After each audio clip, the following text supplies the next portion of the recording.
Bismillahirrahmanirrahim. Assalamu alaikum students. Welcome to our 30th lecture of MTH 108 Business Math 1. Today we will start our 14th chapter, which is about probability distributions. What are the objectives of this chapter? To introduce the notion of random variables, to provide an understanding of probability distributions and their attributes, to acquaint with the characteristics and usage of the binomial distribution, and to acquaint with the characteristics and usage of the normal distribution. And what are the main topics of this chapter? In this chapter, mainly we will discuss about the random variables and the probability distributions, measures of central tendency and variation, the binomial probability distribution, and the normal probability distribution.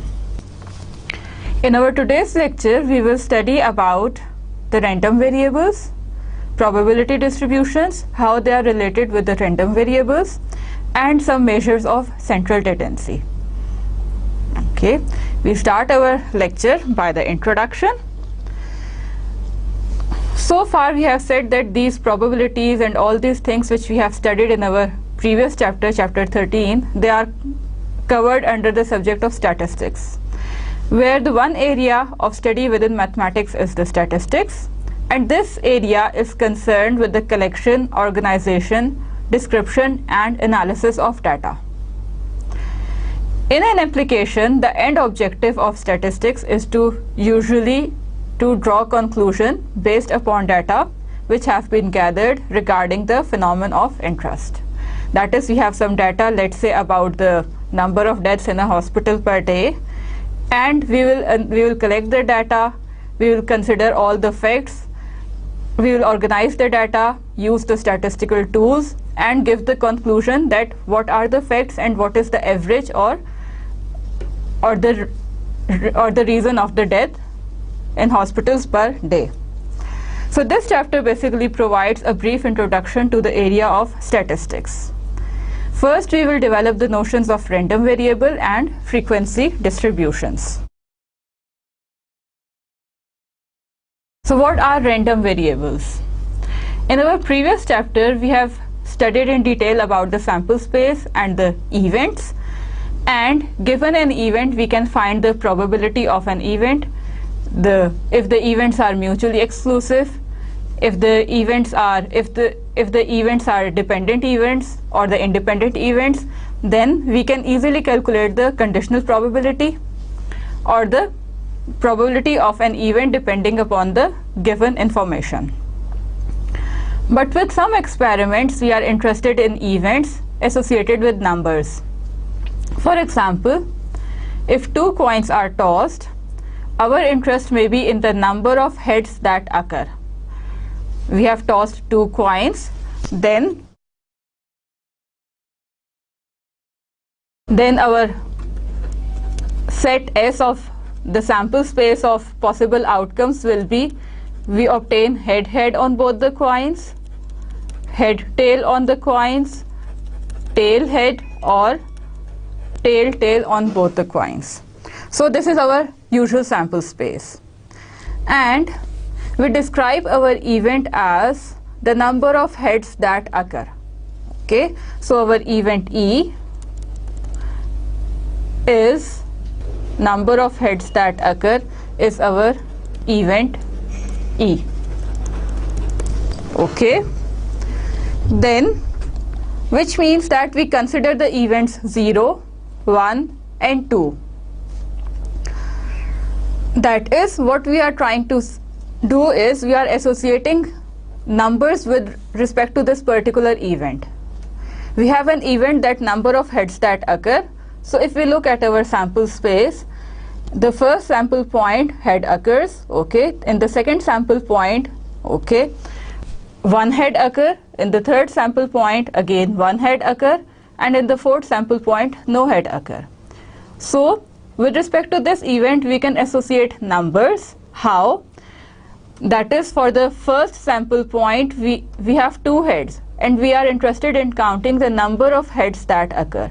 So this first sample point will belong to our event E, and it will correspond to the value 2, because two heads have been occurred. by tossing 2 coins. Okay, next we look at our sample point 2 and 3. Sample point 2, 1 head occur, and in sample point 3 also 1 head occur. So the number heads occur is 1. Our sample point 4, in which no head occur, that is both are the tails. So the number that head occur is 0. So with respect to our event E, we have associated the numbers, that is the possible numbers in this situation are 0, that is either no head occur, 1, only 1 head occur, or we can go maximum up to 2, that is 2 heads occur. So if we let capital X be the variable that represents the number of heads that occur, that is if capital X is a variable which representing these numbers 0, 1 and 2 in the case of this event, then the only value that X can assume are 0, 1 and 2. The value of X, that is the value of the random variable, is determined by the outcome of the experiment and hence by chance.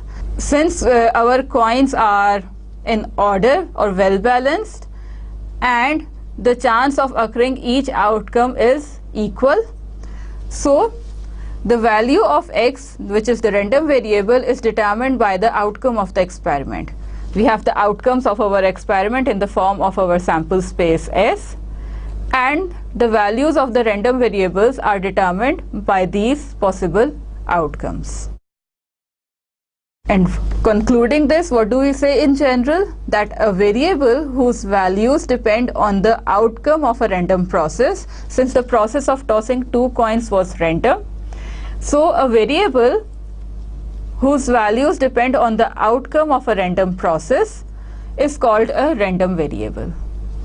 That is, we have performed a random experiment, and corresponding to each outcome we have associated a number, or corresponding to each value of the variable there exists an outcome in our sample space S, and the process has been done randomly, which means that that variable is known as the random variable. More generally or more mathematically, we define our random variable as is a function which assigns a numerical value to each simple event in a sample space. Now random variables are usually denoted by the uppercase letters, for example X, Y or Z, and the values that these variables assume may be denoted by corresponding lowercase letters, small x, y or z. That is, the value which the random variable X assume will be the value equals to small x. The value corresponding to the random variable capital Y will be equals to small y, and so on. For example, we consider an example of tossing a coin, okay, and we define 2 events. In tossing a coin, our sample space has the sample points or the possible outcomes are head or tail, and we define our 2 events, E as head occurs and F as tail occurs.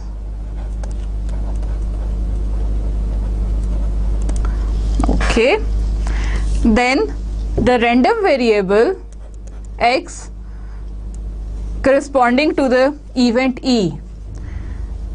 Now the possibility or the values for the event E, that is head occurs, are equals to the value small x, where x is equals to 0 and 1. We have just simplified our previous example of tossing 2 coins to the tossing of a single coin, just to understand that how we define our random variable and what are these corresponding values. Our sample space in tossing a coin consists of 2 sample points, head and tail. We have defined 2 events, event E as head occurs. So the random variable capital X with respect to the event E will have the values possible values equal to 0, which means that no head occur, that is we have our outcome as tail, and the next value that one head occur, which means that we have outcome head as our we have the outcome as head.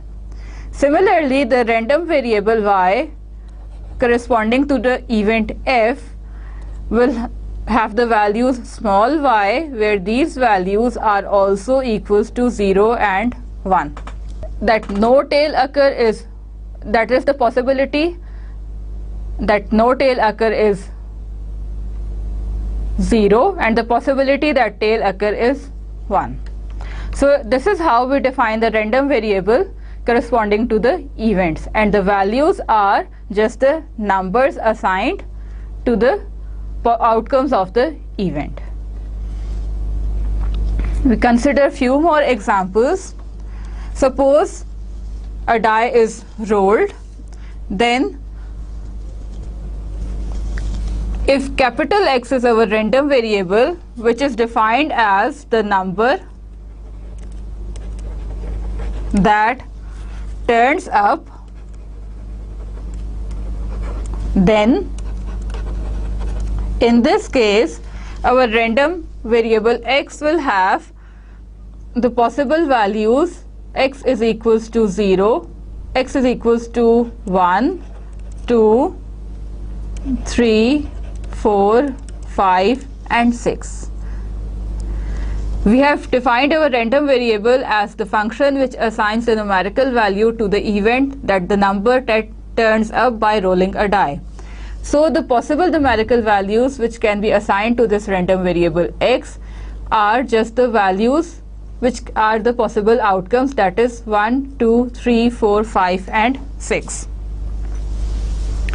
That is, we have assigned the value to each of the possible outcome. Assigned a value to each possible outcome. In this case, we consider one more example. A coin is successively tossed until a head appears. That is, we are tossing a coin again and again until we obtain a head. Then, if y is our random variable, which is defined as the number of such tosses,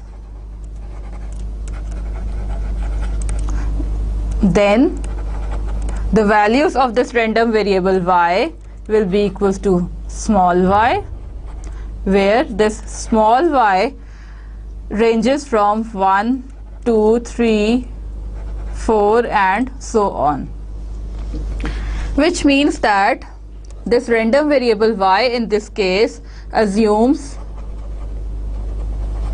infinitely many values.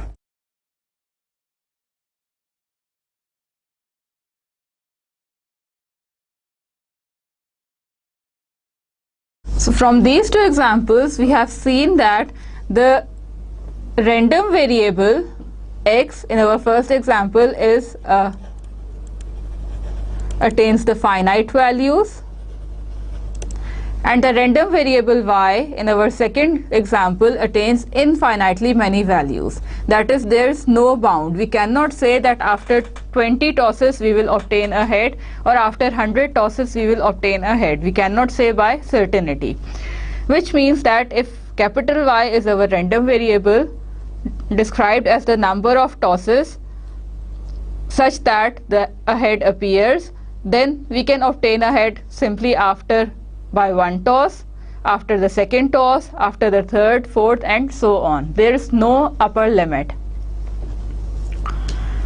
We consider one more example of a student taking an exam with a 1 hour time limit. That is, a student is taking an exam and the maximum time is 1 hour. Then we define our random variable X as the number of minutes it takes a student to finish the exam.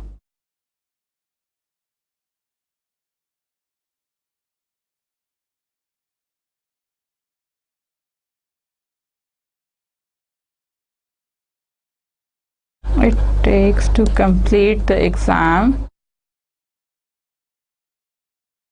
Okay, then this x will be our random variable, and the values of x will be equals to small x, where small x ranges from 0 to 60, which means that our random variable has values between 0 and 60, but including the upper limit 60, which means that a student cannot finish an exam in 0 minutes. So we have not included this 0. Okay, a student can finish the exam in 1 minute, in 2 minutes, in let's say 3.5 minutes, and so on, and the maximum limit the student can take is the 60 minutes. So a student can finish the exam ranging from 0.1 second up to 60 minutes. So these are the examples of random variables in which we have performed an experiment, and we define our event, then we define the random variable corresponding to that event and find the values, the numerical values assigned for that random variable. Now these types of examples characterize or classify our random variable in two types. That is, if a random variable can assume only a countable number of distinct values, then it is called a discrete random variable. Where by countable number we mean that if the random variable assumes the finite number of values, or the values can be placed in one-to-one correspondence with the positive integers. So these such type of random variables are called discrete random variables. For example, our examples 1 and 2. If we look again at our examples, in example 1, the random variable assumes the values from 1 to 6. These values are finite, so this type of random variable is an example of a discrete random variable. In our example 2, the random variable assumes infinitely many values starting from 1, and these values, they are not finite, but they can be written in one-to-one correspondence with the set of positive integers. That is, we can define a mapping or a function between the values of this random variable and the set of positive integers. So these types of values are known as the countable values. That is, either they are finite or can be written in one-to-one correspondence to the set of positive integers in this case, in the case of random variables. So these values are infinitely many but countable, but the values are 1, 2, 3, 4 and so on. So these values are an example of a discrete random variable. Some more examples are the number of units a product demanded each day. That is, a product can be demanded, let's say 100 units today, 120 units tomorrow, and the number of units can be 140 units demanded yesterday. So these are some particular numbers, finite, or can be written in the correspondence with the set of positive integers. For example, number of cars passing through a toll booth each hour, which means that in 1 hour either there will be 100 cars or 50 cars. So the number is some countable value. In contrast to this type of random variables, we have continuous random variables. That is, if a random variable can assume any of the infinitely many values within some interval of real numbers. So these type of random variables are called continuous random variables. For example, our example 3. So let's look at our example again. Example in which we have to calculate the time, we have to assign the values when a student finishes its exam within a 1 hour time limit. So since we can see that these values are continuous, this interval is continuous, a student may take any value from this semi-open or half-open interval, A student can finish an exam in 15 minutes, in 15.2 minutes, in 16.5 minutes, and so on. So these type of values of a random variable corresponds to the continuous random variable. That is, the random variable can assume any of the infinitely many values within some interval, as in the case of our example 3, the interval was the semi-open interval from 0 to 60 of real numbers. Some more examples are selecting people at random and records their height and weight. Since this is a continuous process, we cannot say that we will record in 1 minute, then after 2 minutes, and after 3 minutes. No, it is happening continuously. Or the length of time that a transistor will operate before failing. The transistor will operate continuously before it fails, which means that it will not operate for 1 minute and then a rest for after 2 minutes and so on. So these type of examples are examples of continuous random variable. Now we have seen some types of random variables and enough examples of random variables. Next we come to frequency distributions. When experiments are conducted and observations made regarding the values of selected random variables, the data can be studied to determine whether any meaningful conclusions can be reached. A common tool used in these studies is a frequency distribution. And frequency distribution summarizes each possible value for a random variable along with the number of occurrences or the frequency for that value. That is, we consider an example. Suppose we have a blood bank where our random variable capital X denotes the number of units removed because of the spoilage each day, and an experiment was conducted 80 days, and we have the following data in the form of our frequency distribution, where the data is the number of units or the units removed from inventory. This is our random variable X, and the occurrence. Okay.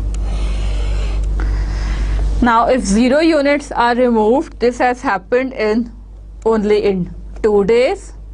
If 1 unit is removed, this has happened in 6 days. That in 6 days they have removed 1 unit from the inventory because of the spoilage. The 2 units are removed, this has happened in 8 days. 3 units are removed again in 8 days. 4 units are removed, this has happened in 10 days. 5 units removed, this has occurred in 16 days. 6 units are removed, occurred in 14 days. 7 units removed, occurred in 10 days. And 8 units removed occurred in 6 days. And since the experiment was performed in 80 days, or we have the data of 80 days, so this is the total number of days is 80. Now this is the data, and we have our random variable and the occurrence, and we will find the frequency distribution. If we look again at the example, at the definition, the frequency distribution summarizes each possible value for a random variable along with the number of occurrences or the frequency for that value. That is, each possible value for the random variable and the number of occurrences. So from this table we can see the frequency distribution of the number of possible values of the random variables with our number of occurrences. That is, the frequency of 3 units removed in a day is happened in 8 days. The frequency that 4 units are removed happened in 10 days, and so on. We can use this frequency distribution table to define our relative frequency. where the relative frequency of each value of the random variable is done by dividing the number of occurrences, that is the frequency, by the total number of observations in the experiment.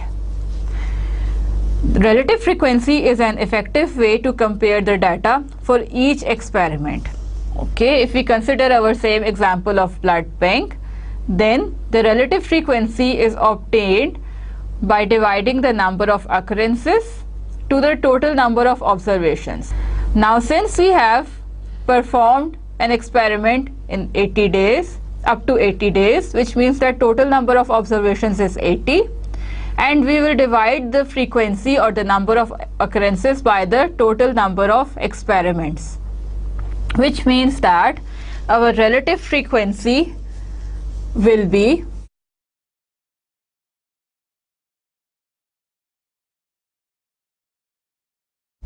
the relative frequencies in our this blood bank example are the units removed,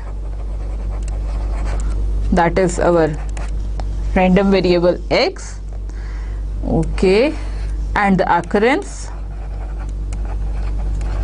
Okay, we will write this occurrence just to understand it clearly how we obtain our relative frequency.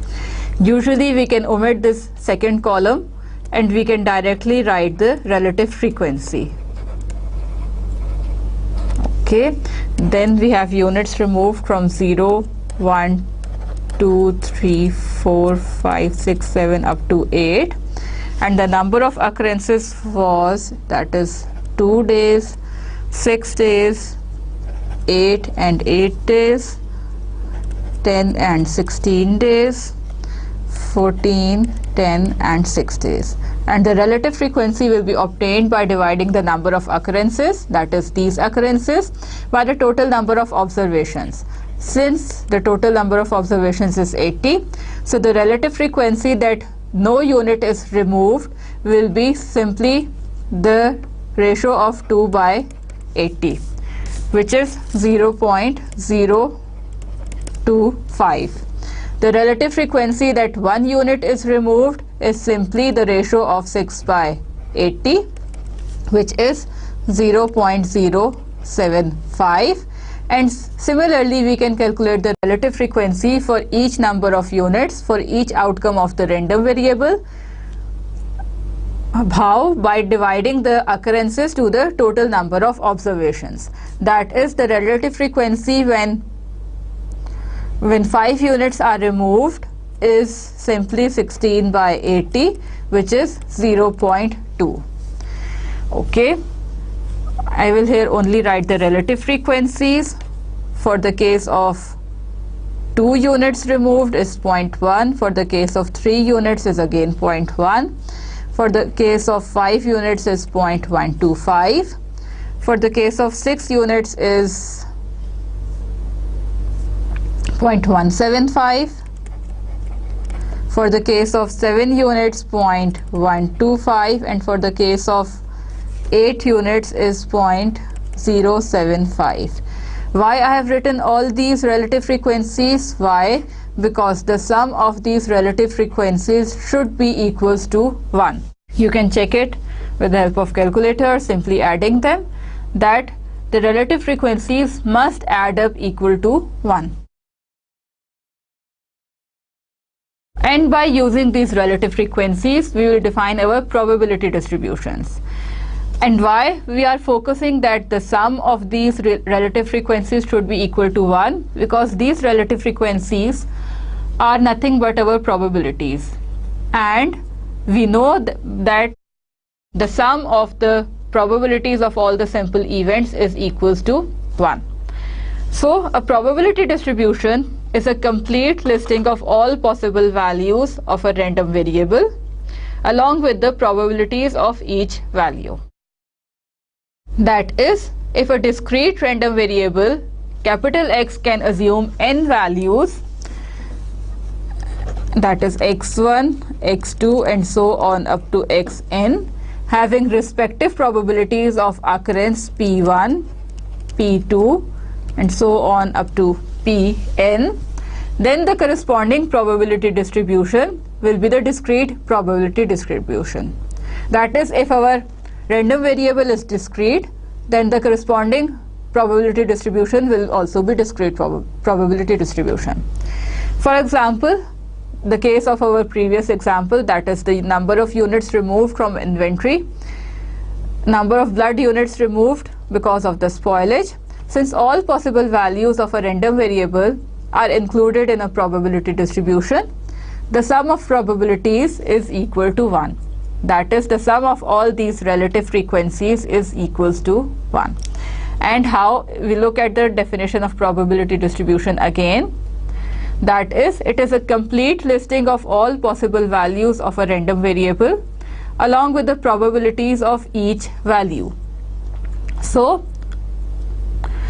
the complete listing of all the possible values of the random variable, here we have from 0 to 8, and the probability for each value. That is the probability that no unit are removed from the inventory is 0.025. The probability that 5 units are removed from the inventory is 0.2, and so on.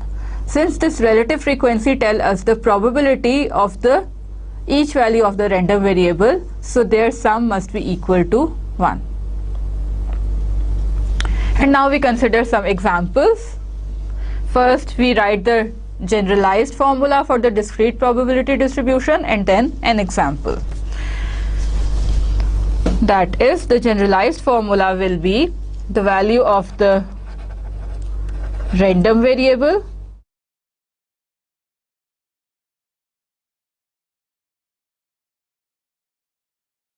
capital X equals to xi, and the probability,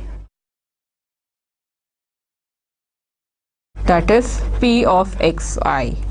If we have n values, if the random variable has n values, that is x1, x2 up to xn, then the probability will be equals to P1, P2 up to Pn, such that their sum is equals to 1. If we consider an example where we are given a data with the possible values of the random variable and their respective probabilities, okay, random variable x and the possible probabilities,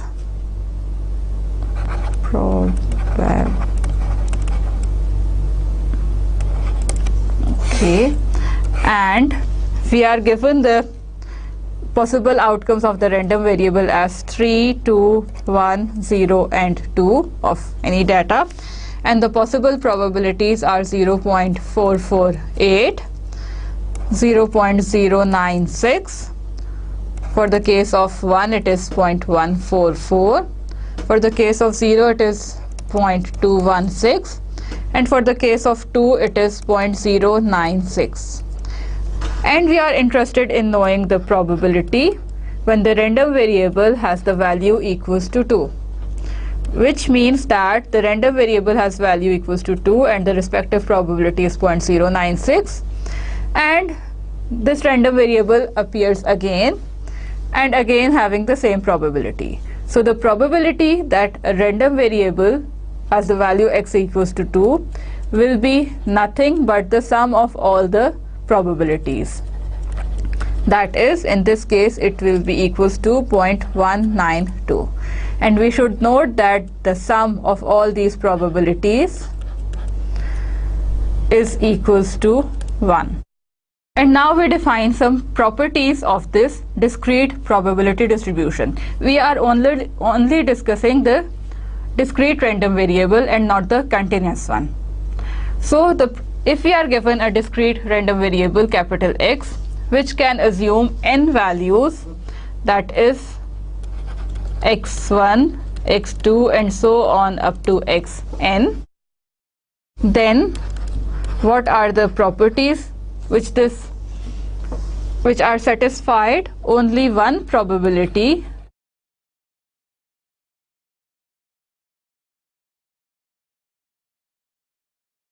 P of x equals to the value xi is to be assigned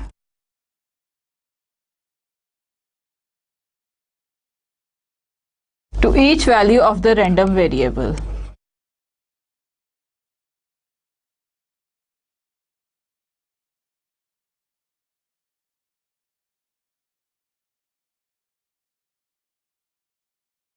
Okay, the second thing is that probability distribution, just like the probability, is strictly lying between 0 and 1 for all I equals to 1, 2 up to n. And the third property is that the sum of the probabilities for each value of the random variable is equals to 1. That is the probability when the random variable has value x1 plus the probability when the random variable has value x2 plus so on up to the probability when the random variable has value xn is equals to 1. Or we can also use our summation sign by saying that the probability of the random variable having the value xi, where I is varying from 1 to n, is equals to 1. Where when we are adding these terms, so we instead of expanding the sum or writing them in one form by using this summation, this sign represents our summation, that is adding the probabilities of the random variable having value x1 plus x2 plus x3 and so on up to xn. So these are the properties of our probability distribution for a discrete random variable, and they are familiar or similar to the properties probability. That is, only one probability is to be assigned to each value, as we have seen in our previous example, that for the value x is equals to 2, only one probability will be assigned. That is, if we are provided with different probabilities, we will simply add them, and this is the probability which corresponds to the value of random variable x is equals to 2. The probability lies between 0 and 1, the probability distribution, and the sum of all the probability distributions is equals to 1. So far we have seen the relative frequency and how we can use this relative frequency to find our probability distribution of a discrete random variable, with some examples and the very common properties. Now we define a term histogram, where histograms provide an effective graphical representation of frequency distributions and discrete probability distributions. A histogram is a type of bar graph consisting of a set of rectangles, one for each possible outcome or value of the random variable. The width of each rectangle equals 1 and the height equals the probability or the relative frequency of the particular outcome. Thus, having area equals the probability of occurrence of the corresponding value of the random variable. Now, histogram is nothing but a bar graph, and with the help of histogram we can easily conclude or see that what does our data represent and what are the frequency distributions and the probability distributions. For example, we consider our example of blood loss, number of units of blood loss because of the spoilage. Then the histogram in this case will be a graph, a bar graph by using the rectangles. So on our x-axis we will have our number of units, that is the random variable.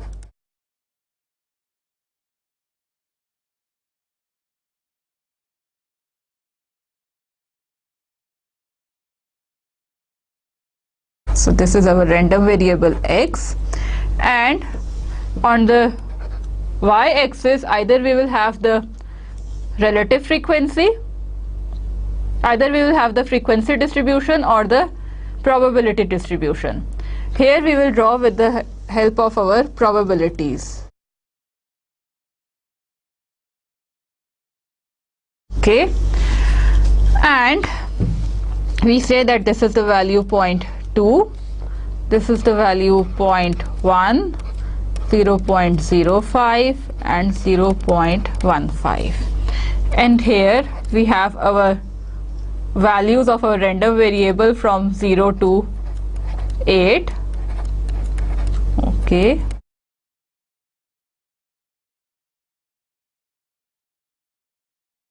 So the probability that no units are removed was 0.025.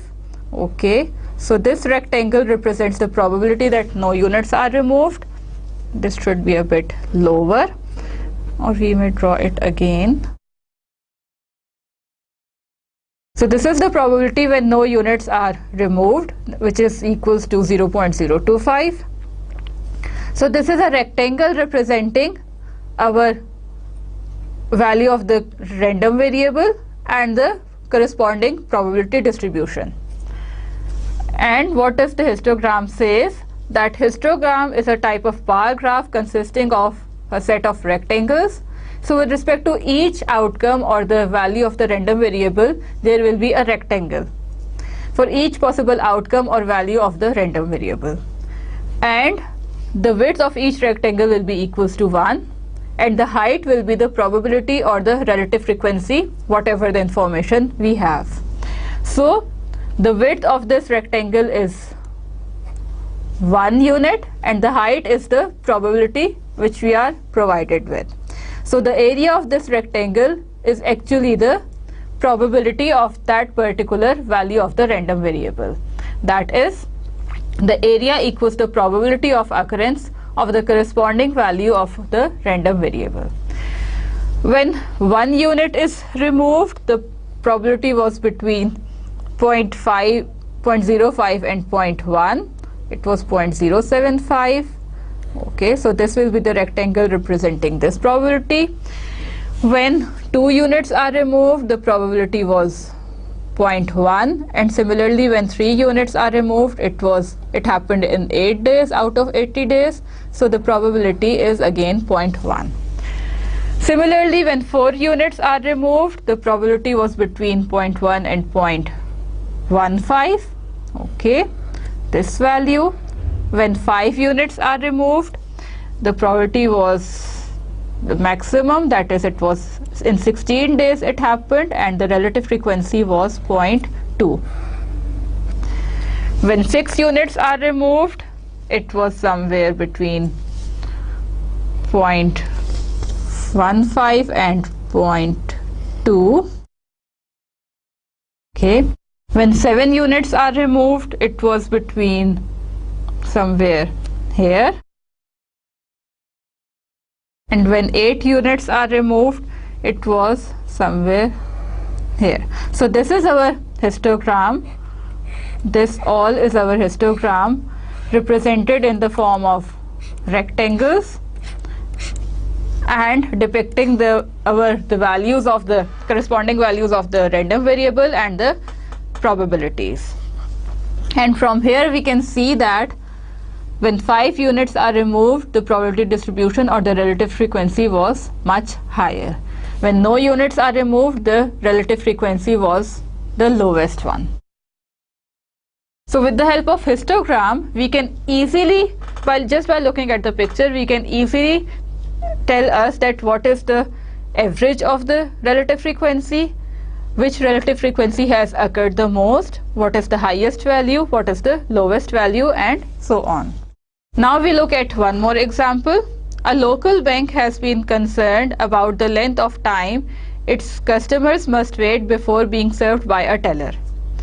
A study of 500 customers has resulted in the probability distribution in the table, which we will see in our next slide, with waiting time in minutes per customer, where the random variable is the waiting time in minutes per customer.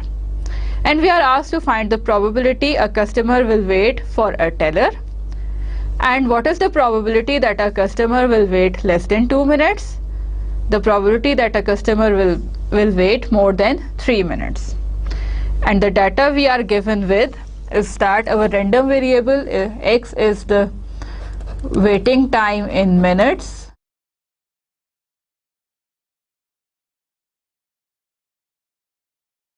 Okay, and we are provided with the respective probabilities.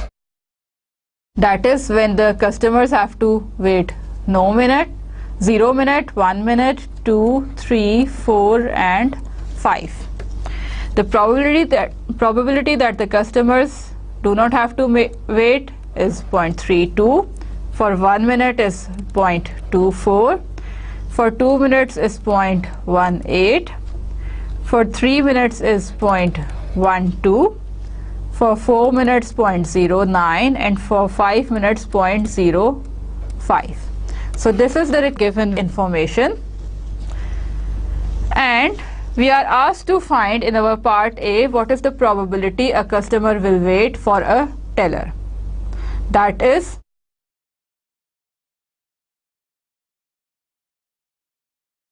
the probability a customer will wait will be equals to the probability that the random variable has value equals to 1 plus the probability when the random variable has value equals to 2 plus the probability when the random variable has value equals to 3 equals to 4 and equals to 5, which means that we are adding all these values, that is 0.24 plus 0.18 plus 0.12 plus 0.09 plus 0.05, which is equals to 0.68. That is, there are 68% chances that a person have to wait before being served by a teller. Now if we look at these values or the probabilities, we have started from this value 0.24 and going downwards. So the probability that a customer has to wait can also be find by using the complement property. Since these are the probability distributions, their sum should be equals to 1. So the probability that a person has to wait before being served is nothing but the 1 minus the probability when a person does not have to wait, which means that the person will be served in 0 minutes. That is the probability 1 minus 0.32, which is equals to 0.68. Now the part B says that what is the probability that a customer will wait less than 2 minutes. That is the probability when the wait is less than 2 minutes, which means that either the person will be served immediately, that is 0 minutes, or the person will be served after 1 minute. So adding these two respective probabilities, we obtain that the probability is 0. 56% are the chances that a person will be served in less than 2 minutes. And the probability that the person will wait more than 3 minutes. More than 3 minutes means the person has to wait 4 minutes before being served, or the person has to wait 5 minutes before being served. That is the sum of the last two probabilities, which is equals to 0.14. That is, there are 14% chances that a person has to wait more than 3 minutes.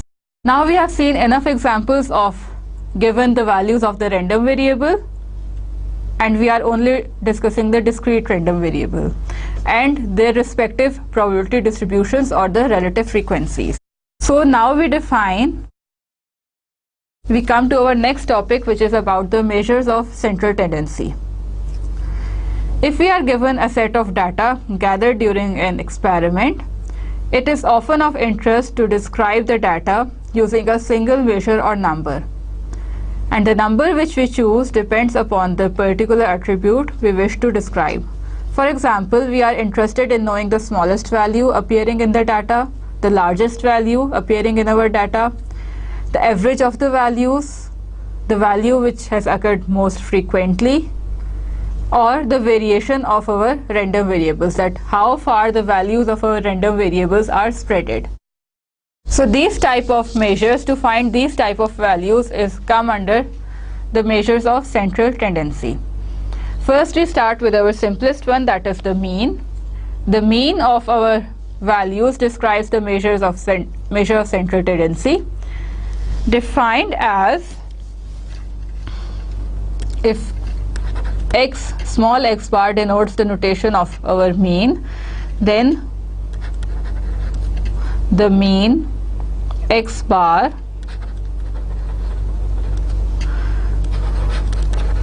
of a set of values x1 up to xn is nothing but the sum of the values divided by the total number of values.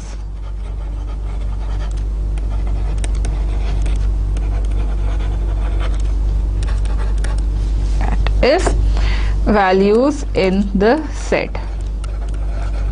That is, if n represents the total number of values, then the mean is nothing but the sum of all these values divided by the total number of values in a set. So this is the mean of some given values.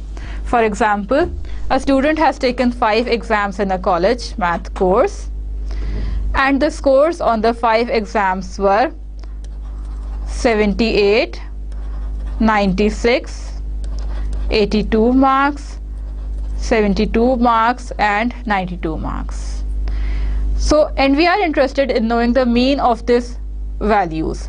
So the mean score for the 5 exam is denoted by x bar, is the sum of all the values, that is the sum of the values, that is the sum of the scores 78, 96, 82, 72 and 92 divided by the total number of values, which are 5, and we obtain that the average marks or the mean marks obtained by the student in taking the 5 exams is 84. So in simple words, mean is nothing but the average value of some particular set of values. That is, we have added all the values divided by the total number of values. So this is nothing but the average of the values. There is one thing which we have to be very careful, that mean need not to be equal to any of the outcomes. That is, we are provided with 5 data points, and while calculating the mean, this should not be equals to any of the possible outcomes, because it is just a calculation or the ratio by using these data values. So if we are worried that we have obtained the average marks of a student in 5 exams equals to 84 and it does not appear in our data set, then there is nothing to worry about this thing, because mean is different from the data set or the values given in our set. If we are given a set of values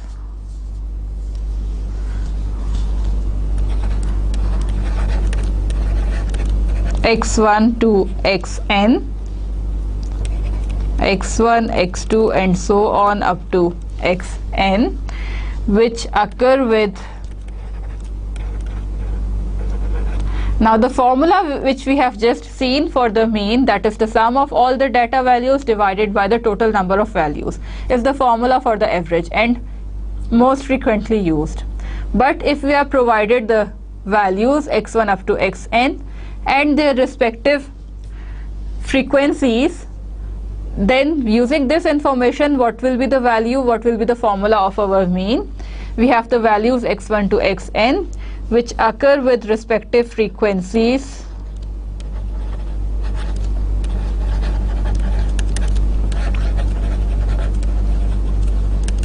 f1, f2 and so on up to fn. Then the mean in this case will be given by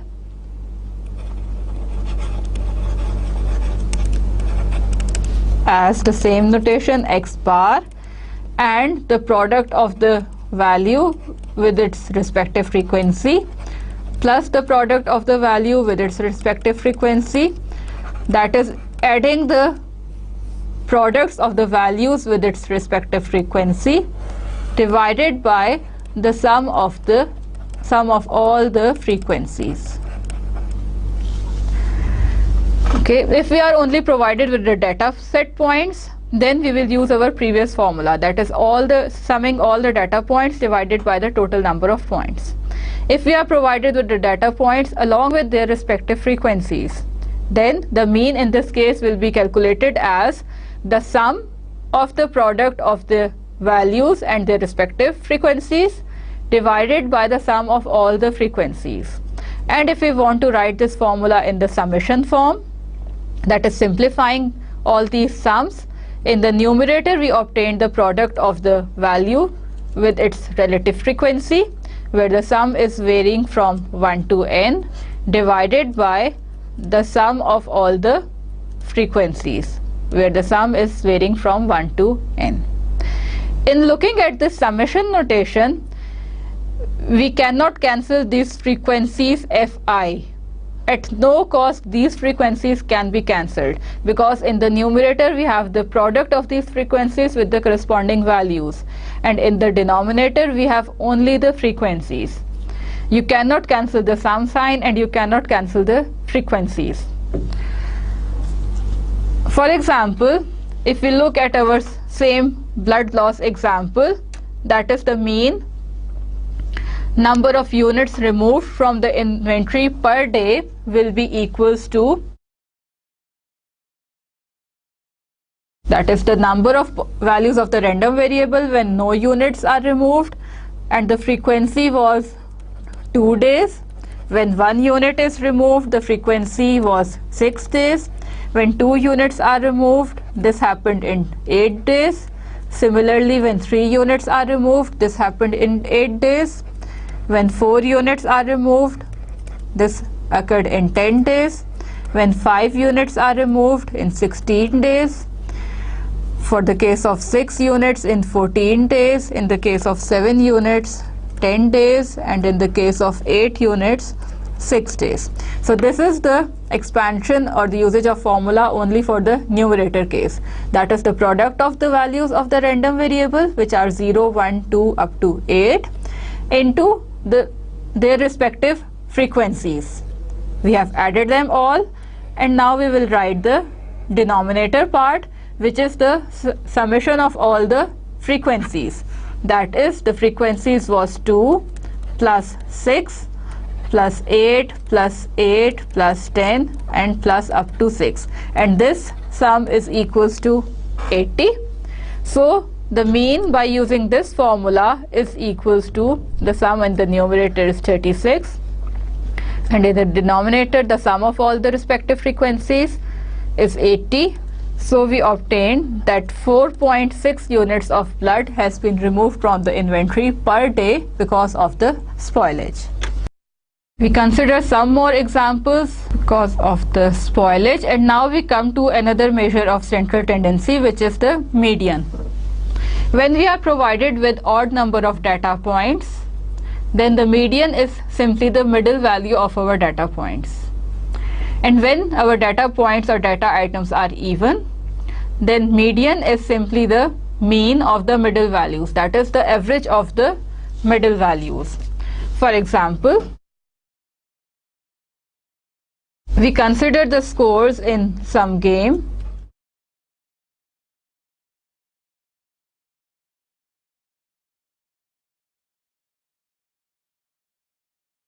And the scores are 72, 78, 80, 76 and 140. Since we are provided with 5 data points which are odd, we can rewrite them in the ascending or descending order, that is writing them in some particular order. Let's say we rewrite them in our ascending order. Then we have 72, 76, 78, 80 and 140. So the median in this case will be equals to our middle value, that is the middle data point is 78. Okay, we consider the same example of the scores in a game, and this time we are provided with the scores, that is if the scores are given as 72, 78, 76, 80, 140 and 79. Since the data points which we are provided are even, that is we have 6 data points, rewriting them in the ascending order again, we have 72, 76, 78, 79, 80 and 140, and the median in this case will be equals to the average of the middle values. Average of the middle values or the mean of the middle values, that is the sum of the values divided by the total number of values, which is 2, and the average score in this case will be 78.5. Our third and easily used measure of central tendency is the mode. The mode is a data value which occurs with the greatest frequency, that is the data value which have occurred most often is simply the mode of our data value. We have two advantages in using the mode as our measure of central location. The first advantage is that it requires no calculation. That is, just by looking at our data set, we can immediately say that this value has occurred more often, so this value is our mode. The second advantage is that it can be used to describe quantitative data as well as the qualitative data. How? For example, we have the marks of students. We have some data which tells us about the marks of 8 students in a quiz, where the quiz is of total 10 marks, and the marks are given as 2, 8, 9, 7, 8, 6, 8 and 10. So these are the marks of 8 students which have taken a quiz, and the total marks of the quiz were 10. By looking at this data set without any calculation, we can immediately say that what is the mode or which value has occurred most often. So the mode of this data set is 8, because this value 8 has occurred 3 times, or 3 students have taken 8 marks from in their quiz. So this type of analysis of our data by using the mode was quantitative data.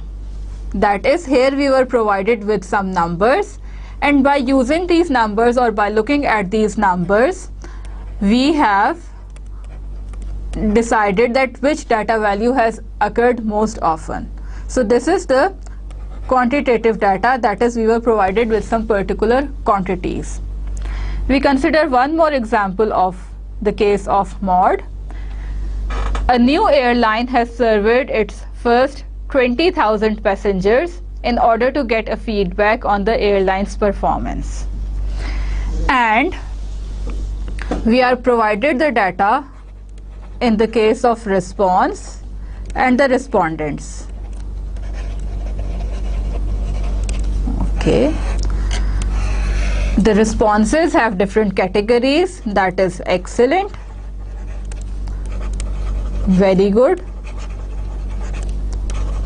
good, poor and terrible. Then 4,532 respondents said that the airline service is excellent. 8,849 passengers said that the airline service was very good. 5,953 passengers said that the service was good only. 531 passengers said that the service was poor, and 135 passengers said that the service of the new airline was terrible, and the sum of all these passengers is 20,000. Then if we are asked to find the mod for this type of data, here the response is given in terms of quality and not in terms of quantity, that is not the particular numbers. So the mod in this example will be, that is the respondents which have responded to the most quantity. In this case 8,849 passengers responded that the quality is very good, which means that this is the value of the mod in this example. And here the type of data provided was the qualitative data.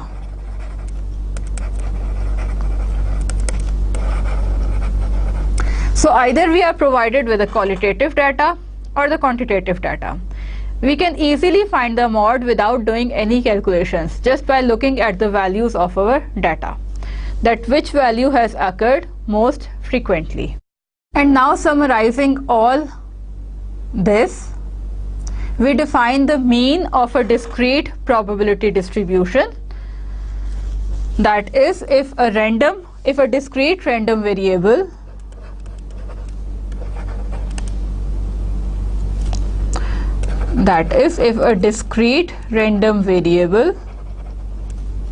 x can assume n values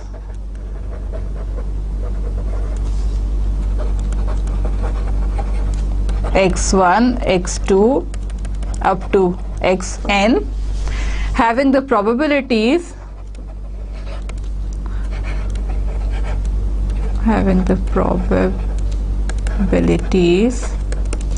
p1, p2 up to pn, then the mean value mu. The mean value is denoted by this Greek symbol mu of random variable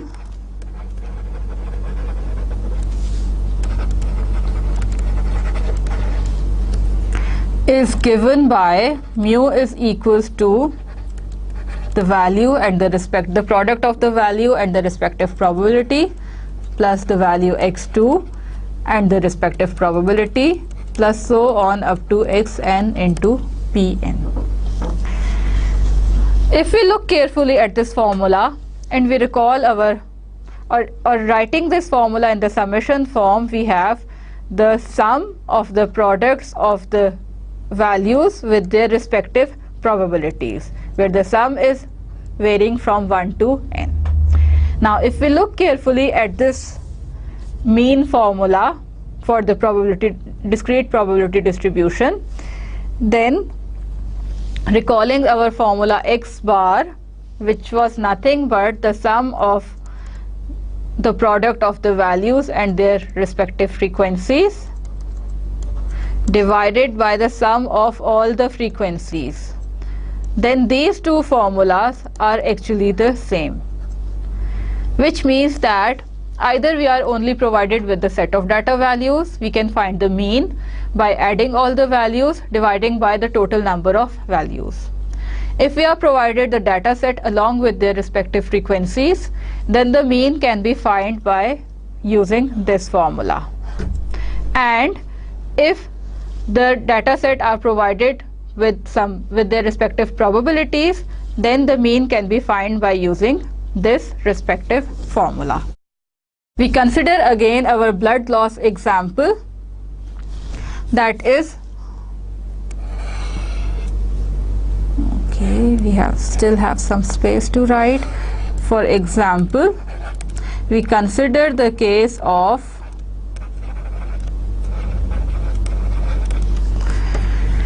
number of units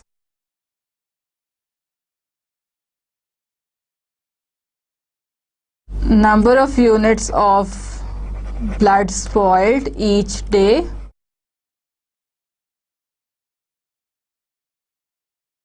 then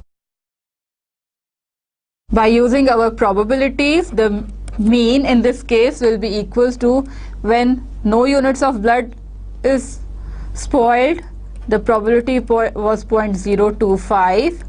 When 1 unit was spoiled, the probability was 0.75. When 2 units were spoiled, the probability was 0.1, and same was the probability when 3 units were spoiled. When 4 units were spoiled, the probability was 0.125, plus when 5 units were spoiled, the probability was 0.2. When 6 units were spoiled, the probability was 0.175, and so on, up to when 8 units were spoiled. So either we will use the respective frequencies or we will use the respective probabilities, and adding them again we obtain that 4.6 units of blood was spoiled per day. 4.6 units of blood was removed from the inventory because of the spoilage per day. So if we are provided the data set with the respective probabilities, then in that case we will use this formula, because in this formula we will have to do less computations. That is, we only have to calculate one summation sign.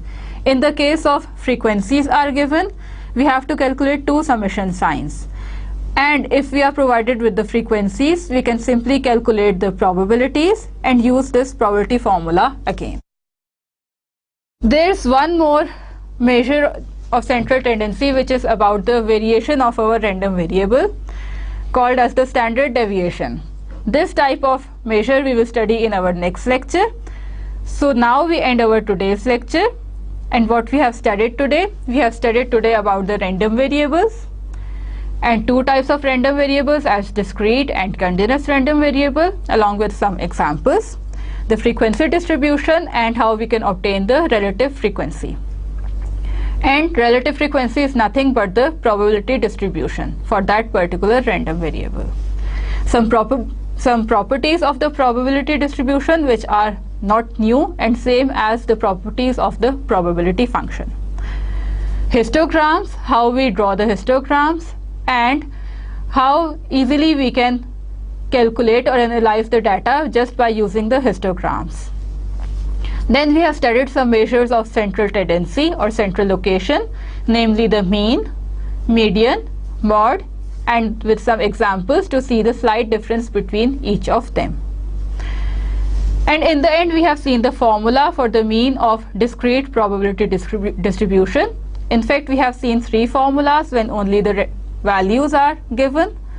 The second formula when the values along with their respective frequencies are given, and the third formula when the values along with their probabilities are given.